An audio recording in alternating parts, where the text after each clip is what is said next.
Every explosive NFL offense needs three ingredients, and at least through OTAs, it looks like the New Orleans Saints have found all three. We got all of that and a little bit of lagniappe for you on today's episode of Locked On Saints.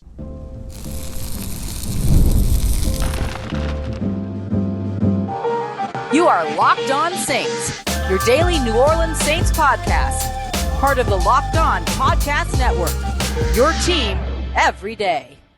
What is good, Who Dat Nation and Who Dat family? I am your host, Ross Jackson, New Orleans native, your New Orleans Saints expert, and credentialed member of the media covering those New Orleans Saints as a senior writer and reporter over at Saints News Network. And on today's episode of Locked On Saints, we're taking a look at why I can't wait to see Taysom Hill in 2024 and why you should be excited about his role as well. We're also going to dive into the offensive line again. Trevor Penning, Taliese, Fuaga taking up those tackle spots, but we had a full practice day with one player at left guard. Let's break down what the New Orleans Saints offensive line is starting to look like, as well as some other news and notes from the second open OTA day for media. But to start us all off here, the ingredients for a improved and explosive offense in New Orleans, I got them. And I think the New Orleans Saints have them too. We appreciate you very much, as always, making Locked On Saints your first listen of the day, every day, and for being an everydayer here on the show, which is a proud part of Locked On Podcast Network, your team every day. Today's episode of Locked On Saints brought to you by our friends at FanDuel. Make every moment more. Right now, new customers are going to get $150 in bonus bets by simply winning their first $5 bet. That's $150 in bonus bets. All you got to do is head over to FanDuel.com/lockedon to get started. The New Orleans Saints are in one of the best food cities in the world, if not the best food city in the world. Yeah, I said it. Come at me. Paris, Norway, with your number one restaurants in the world. Don't care. Don't care. It's New Orleans far and away, at least for this little Creole guy right here. So I believe very strongly in having strong building blocks, strong foundation, a strong roux, if you will, for you Creoles and Cajuns out there making gumbo. I know you're not making gumbo right now. It's too dang hot outside, but you feel me. I think an explosive offense needs a list of ingredients too, and that list of ingredients is actually pretty short. It's only three things. So let me tell you my list of ingredients for an explosive offense and why I feel like the New Orleans Saints, at least up until this point through OTAs, are showing that they have what it takes to check each of the boxes. Number one, creativity. Number two, simplicity. Number three, precision. Now you can have a little bit of lagniappe in there, as we talk about here every show, a little something extra, in case you've been wondering what lagniappe means by any chance. Just a little something extra. You'd always add a little something extra to it. Everybody's got their own nuance, all this other stuff. But to me, it's creativity, simplicity, precision. Those are three things that you need to have an explosive offense in the NFL. Let me show you how and why I believe the New Orleans Saints so far are checking all three of them boxes. Let's start with creativity. Okay, we've gone to 2 OTA practices and a minicamp. It's not enough to say that the New Orleans Saints are or aren't going to be whatever during the 2024 season, but it's enough to be able to start to see some of those building blocks that we were talking about. The ingredients: motion, play action rollouts, eye candy, right? The cheat motion that we talked about in yesterday's quick hit episode after OTAs, where a receiver from the slot starts in motion to the outside, around the outside receiver, picks up speed in doing so, and that way when the ball is snapped, they're already close to top speed before they're crossing the line of scrimmage. Those little things, the eye candy of the crossing routes, attacking the middle of the field, these are all things that lean into creativity. And now I'm just going to ask you straight up, did you see a lot of creativity in the 2022 New Orleans Saints offense? Did you see a lot of creativity in the 2023 New Orleans Saints offense? Pretty easy no's, right? Or if nothing else, a whole lot of not enough conversations. That's fair, right?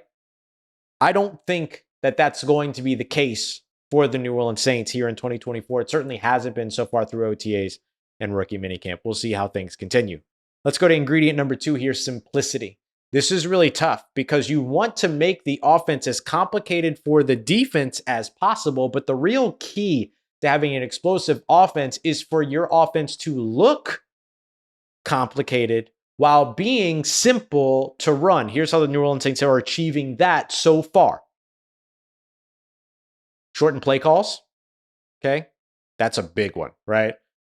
You don't need 94 words to call a play in today's NFL. If you can shorten that to, I know 94, not really, but you don't need 12 different words to call a play. If you can shorten that to 6, if you can shorten that to 8, that's a little bit earlier that you're getting out of the huddle. It's a little bit earlier that you're getting to the line of scrimmage. It's a little bit earlier for your motion to be able to run so that your quarterback can see what the defense is doing based upon how they respond to it. Every second counts. So shortening the play calls has been a big one for the New Orleans Saints focus this offseason and a big thing that leans towards that second ingredient of simplicity. I can't see what I wrote here. Yeah, I got it. Simplified looks, right? So you got shortened play calls. How about simplified looks? Think back to the Thursday night football game against the Los Angeles Rams. How many times did you see the same play run out of different formations or the different plays run out of the exact same formations? Derek Carr talked about this last week. It's one of the reasons why he feels like this team is ahead of the curve in terms of where it was at this time last year, because the offense isn't doing so much. This personnel group in for this play, this personnel group goes out, this personnel group comes in for the next play, so on and so forth. Instead of it being so hyper specialized, it's a look. And you might still see personnel changes, but if you're going to see 11 personnel, 1 running back, 1 tight end, 3 wide receivers, that's what you're going to see. And they're going to run a bunch of different plays out of that same formation, a trips bunch, a trip stack to the left side, all these other things. Running this different plays out of the exact same formations and looks, that helps to simplify your deployment, but making things complicated and unpredictable, right? Unpredictability being another element in all of this, which I think is really the blend of creativity and simplicity. I think that's where you get unpredictability, but you can call that a little bit of lagniappe if you want to. That's another way that I think that they're checking the simplicity box. So we got a little bit of creativity, sprinkled in a little bit of simplified or simplicity. Now, precision, which I think it's your protein, it's your hero of the meal, precision. And precision, the reason why I think that that's the hero of the meal is because it's not just to your players. It's not just running your route correctly. It's not just reading through your progressions correctly. It's not just, climbing to the second level and protecting your gaps correctly as an offensive lineman or attacking the gaps correctly as a running back. It's the coaches making sure that they're identifying when you're not and when you are doing those things correctly. The precision has to be about the attention to detail from not just the players, but the coaching staff. And if I wish you could be out there. I try to, John Hendricks and I talk about this all the time. We try to make it feel like you were out there. This is one of those moments. I'm trying to make you feel like you were out there. Watching Andrew Janocko continuously but coach and teach and tell these guys, listen to your feet, work on this. How about your footwork? Don't forget your footwork. Get that play call in. Here's your coverage. Where are you going?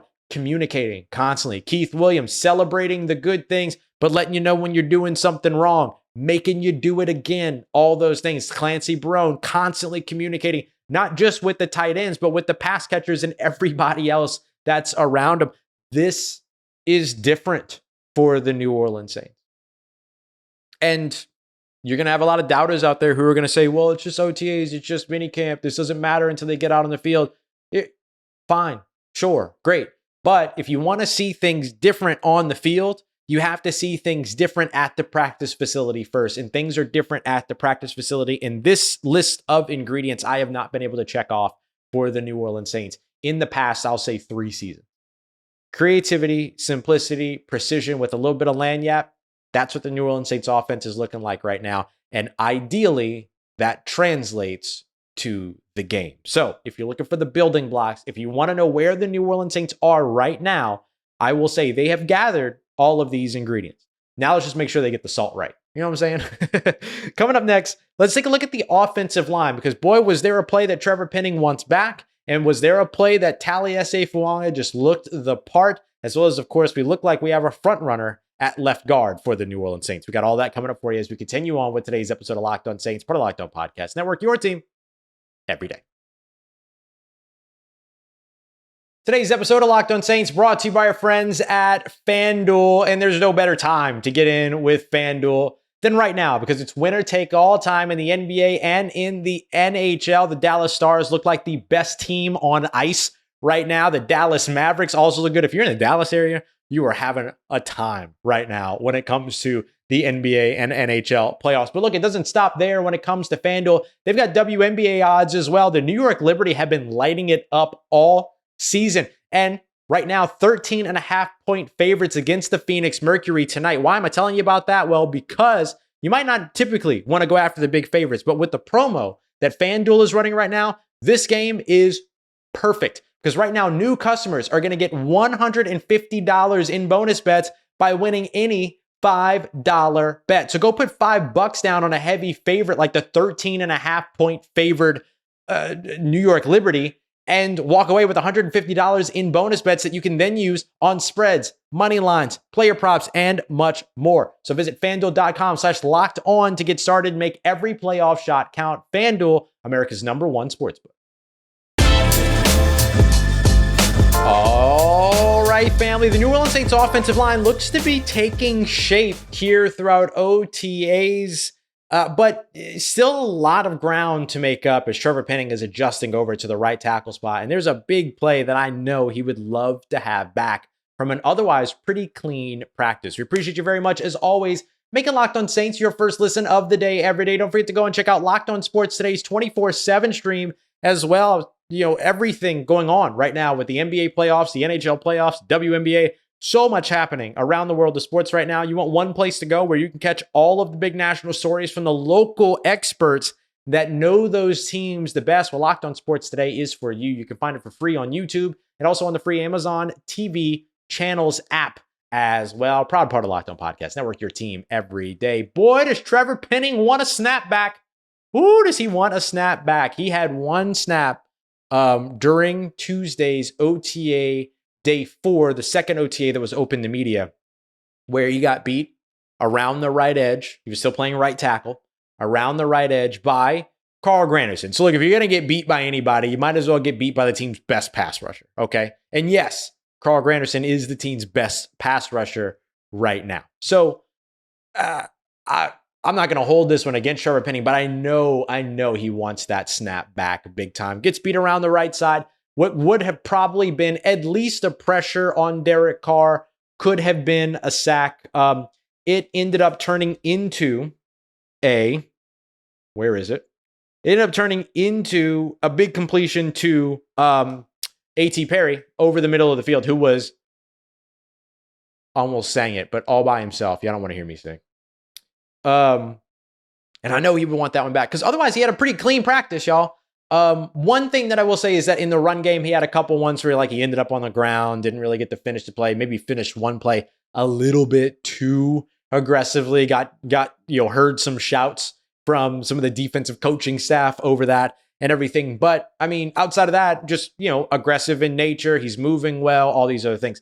He's got a lot to continue to climb. He's learning a brand new position at this point. We shouldn't crown him the starter at right tackle just yet, but man, it was good to see him putting all that down. It was just, I know for a fact he wants that one snap back, but otherwise look fine. Now, the guy that is really looking the part right now is Taliese Fuaga. I mean, just watching how well he moves. And look, when you draft a guy in the first round at 14th overall to come in and come from a wide zone system to a wide zone system that's being introduced for the first time, you expect good stuff from him, and you're getting good stuff from him right now. And that's what I've liked so far with watching Taliese Fuaga. He just looks so comfortable.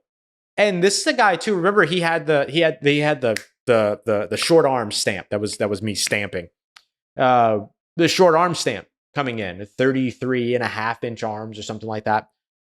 Typically sub 34 is the one where everybody goes, oh no, he can't play tackle and everything like that. And I asked Dennis Allen about it on draft night. He said, look, when you watch the tape, you don't see the short arms don't show up. The concern would be if the short arms did show up. He can have the short arms, but if he can still produce play, do all the things, then great, good. You know what I mean?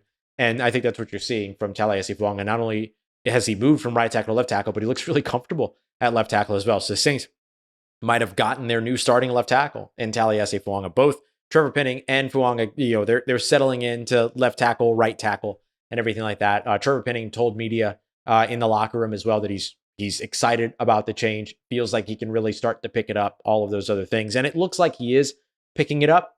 He's just had sort of those, stumbling, falling kind of things that you see every now and then the one play to Carl Granderson. And again, if you're going to lose a rep to anybody, it might as well be to Granderson, the team's best pass rusher. So not too terrible. The other thing that I'm looking at too is left guard, right? We've all been sort of wondering, like, this team does not have a left guard. They did not go to free agency to land a big name to fill that role. Dalton Reisner, of course, was the popular one here on the show. Still a possibility, as the Saints do technically still have some money-making mechanisms between guys like Alvin Kamara, whose contract hasn't been touched, Taysom Hill, whose contract hasn't been touched, Juwan Johnson, whose contract hasn't been touched, all of those things. So there's a pathway to making more money and still signing guys and things like that. But even if the Saints don't end up going that route, it looks like they do actually have a guy that they like at left guard, and it's Nick Saldiveri. Now, as I mentioned, and I like this note a lot, so if you're an everydayer, you've heard me mention this note a couple of times, but just bear with me. The Saints traded up for him at the very first selection of day 3 last year in the 2023 draft, first pick of the 4th round, I believe it was the Chicago Bears or whatever, to specifically go and get Nick Saldiveri. So I think it's a good thing that he's been the guy that they really like there. If you're going to have that, if you're going to put that kind of investment there, that's something that you look at. Now you've got guys like Lucas Patrick, a veteran who's mostly been playing at center. You got a guy too like Shane Lemieux who's been taking sort of those second team snaps at left guard. We saw last week when we were out there for OTAs that first team reps got split between Nick Saldiveri and Shane Lemieux. This time it was Nick Saldiveri the whole way through. Bars. So what I like about that is that the Saints, it's clear that the Saints maybe have at least an early direction of preference in terms of what they think the best combination of those 5 offensive linemen look like right now at OTAs. That can change as they try more combinations and mandatory minicamp, training camps, all those other things. But at least for right now, things look like they're at least solidly getting there. And I think that's important because you have a new system, a new offense that you're learning. You have a quarterback that's working with an offensive line right now. If that quarterback gets the opportunity to work with the same offensive line from OTAs all the way into week 1, then I think that there's some benefit there, right? Like, that's pretty obvious, And so I think that that's something that ends up meaning a lot if the New Orleans Saints can keep those guys healthy, first of all, but then second of all, do decide that they are right about this particular grouping of players. All right, let me give you a couple of extra notes from today that I thought were interesting. Undrafted free agent tight end Dallin Holker. I wanted to talk about a couple or not really a couple, but I wanted to make sure that I highlighted at least one UDFA offensive standout. I hit 2 defensive standouts in yesterday's short episode, if you want to hear that, about Isaiah Stallbert as well as Millard Bradford. But what I want to look at here is Dallin Holker. Dallin Holker has consistently gotten snaps with the ones, like with the first team. Now, he's still getting snaps in second team and things like that too. He's not strictly playing with the first team, but he's getting a lot of those first team snaps. And I do think that means something. Look, he's not an all-star blocker out there, but he's a great pass catcher, like a really good pass catcher, especially for his size at the tight end position, 6'3". Some would consider that undersized by their team prototypes, but the 35-inch arms are unnoticed. I mean, are like, you can't not notice them. You feel me? And so he if anybody grew up watching Tracy McGrady, it's that kind of arm length. Like, look like you can scratch the side of your knee without actually like bending your body over. Like, it's impressive. And he uses it. He shows it. He competes with it. He wins with it. So I think that another standout practice for Dallin Holker. And I'm really excited to see what this New Orleans Saints tight end room is going to do with the second year of Clancy Barone leading the way, Juwan Johnson getting back healthy, Foster Moreau not having to deal with a full-on, Hodgkin's lymphoma diagnosis before the season starts. Dallin Holker potentially being in the mix there too. We'll see, what it ends up looking like when it comes to a roster spot there. But the other guy that's been so exciting that populates that room is Taysom Hill. And boy, is Taysom Hill probably going to be a lot of fun to watch in 2024. I'll tell you why next. We got that coming up for you as we continue on with today's episode of Locked On Saints, part of Locked On Podcast Network, your team every day.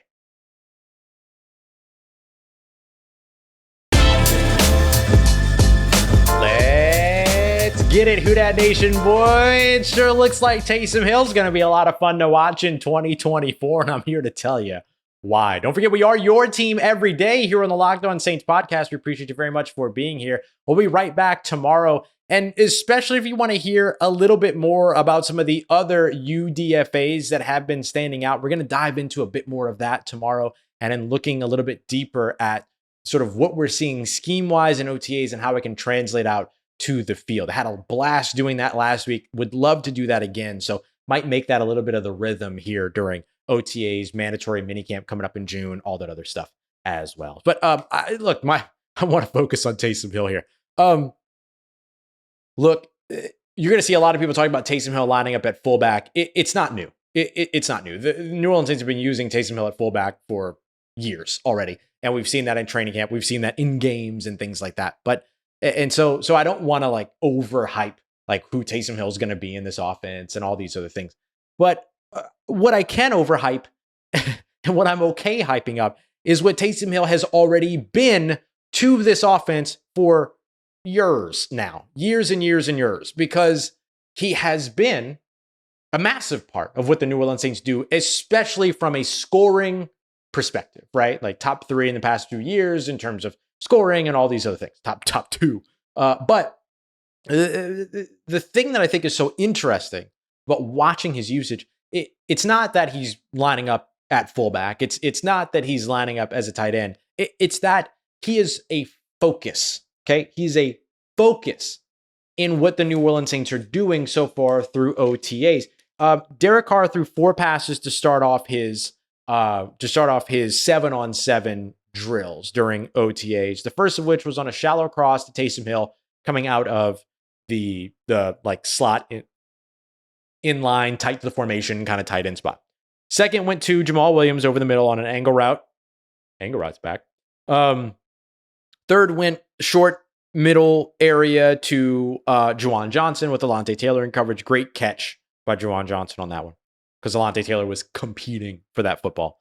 And then the fourth went back to Taysom Hill, deep on a seam, which I'm fairly certain was a wheel route. And the wheel route part is what brings me to my next thing. It's not just that Taysom Hill is taking snaps as a fullback or as a lead blocker, which we did see. There was a snap where Taysom Hill was the lead blocker, fullback, I formation in front of Kendre Miller. Super fun. But the thing that was so interesting to me was actually watching Taysom Hill line up as the lone running back on the hip of Derek Carr in the shotgun. That, to me, was the most interesting thing that we have seen from Taysom Hill. It's all interesting. It's all interesting. It's all intriguing. It's all fun. It's all exciting, right? We know what Taysom Hill can do. But being the one guy and lining up in shotgun next to Derek Carr, that was the part where I was like, oh, that is new. That is something new. Or maybe we've seen it once or twice, but that is mostly new. And so here's where what that allows you to do, okay? Just a couple different ideas of what that could potentially turn into. First of all, wheel route. Wheel route, Taysom Hill out of the backfield, off this right hip, shotgun, breaking out towards the right sideline, making it look like he's just running the flats, and then turning up down the right sideline or left sideline, whichever side he's lined up on, with a linebacker chasing him. Call it AD because it's all day. Okay, I'll take it. 100% we'll take that. The other thing is that it allows you to have another one of those good pass protectors back there. Jamal Williams was the Saints' best pass protector in the backfield and has been the Saints' best pass protector since Mark Ingram and Latavius Murray. Okay, Jamal Williams checks that box. And that's one of the reasons why you hear a lot of guys talk about how he effectively played fullback last year, because that became his role. He was back there to be a pass protector more times than not. Taysom Hill gives you another one of those pass protectors. Again, Taysom Hill, not the most like reliable blocker at tight end, but if you need somebody to cut off a linebacker that's coming from the second level, or a safety that's coming from the second level, or maybe even just get in the way of an edge rusher coming from the defensive line, Taysom Hill can be that guy. Or double up, right? You're able to kind of motion him from the backfield up to the line, and then he gets to do a little bit of a double block or whatever, a double team block. I think that would be called a triple, because a center guard would be called a single, guard tackle double is typically called a double, and then tackle tight end is typically called a triple block, while two tight ends, which do expect to see that because that was a 49ers staple, while two tight ends double teaming, double blocking an edge rusher is typically called a quad block. So that's, there you go, a little bit of language for you, terminology for you. I don't know if that's the terminology that the Saints are using, but that's the typical wide zone terminology. So now you have all those fun things that you can do with Taysom Hill, and then you put him at quarterback, and then do it all over again, and then or you start off with Derek Carr at quarterback, and then Taysom Hill on the right hip, and then Taysom Hill steps in to take over at quarterback and goes under center, and then maybe moves back, and then in that meanwhile, Derek Carr motions to the outside, and then you're having a lot of fun. So remember what I said: creativity, simplicity, precision. Okay. Taysom Hill gives you all of that with a little, the lagniappe when it comes to Taysom Hill is the spontaneity. It's the explosiveness. It's the explosion. And so I love what we're seeing so far in terms of the Saints utilizing Taysom Hill, because I think gone are the days now to where you're going, where's Taysom? No, that's not true. That isn't true. And let me tell you why. It's not that you're not going to be asking, where's Taysom? You're going to be asking, where's Taysom, for a different reason. Instead of asking, where's Taysom because he ain't on the field, you're going to be asking, where's Taysom, because you're trying to figure out where he is on the field. And that's what you want to do to those defenses too. You want them to be looking for 7. And while they're looking for 7, 85 is motioning, and or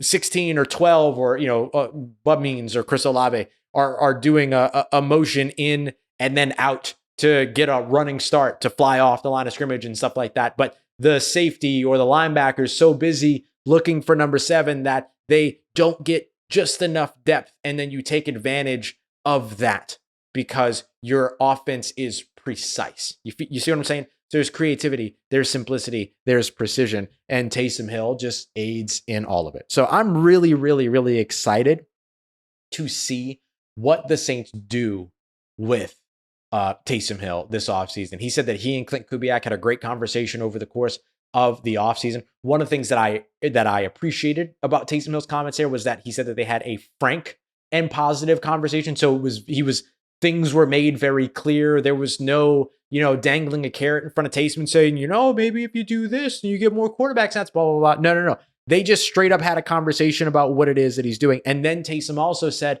based upon what was going on in that conversation and what I have seen in terms of my usage during OTAs, minicamps, walkthroughs, classroom time, all that other stuff, I feel like it's all coming to fruition. So this might not only be the best usage of Taysom Hill that we're seeing, it might be the most excited Taysom Hill has been about being in this offense in some time. For my hip hop fans out there, I'm going to wrap up with this.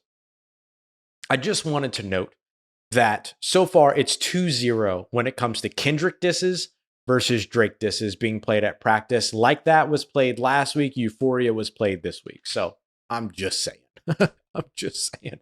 All right, y'all, we'll be right back here with you tomorrow for another episode, taking a look more at the scheme, kind of like what we just did here with Taysom Hill, but on a broader conversation, as well as some more of the UDFAs and rookies that are also standing out, because boy, did Christian Boyd have a day. So I want to dig into that as well. I appreciate you as always making us your first listen of the day every day. Don't forget to go and check out Locked On Pelicans and Locked On LSU on the other side for your second listen today. We appreciate you very much making us a part of your day, part of your routine, for saying yes to me and the show. As always, if you see me, please say hi. And if you need anything else around your New Orleans Saints in between these episodes, make sure you follow me on your favorite social media at Ross Jackson, NOLA. Hit me up. Let me know how the family's doing. Let me know how you're living. Let me know how you're momming them.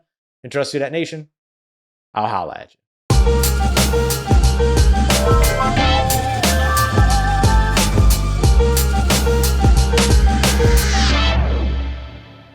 Ooh, need to start a stopwatch.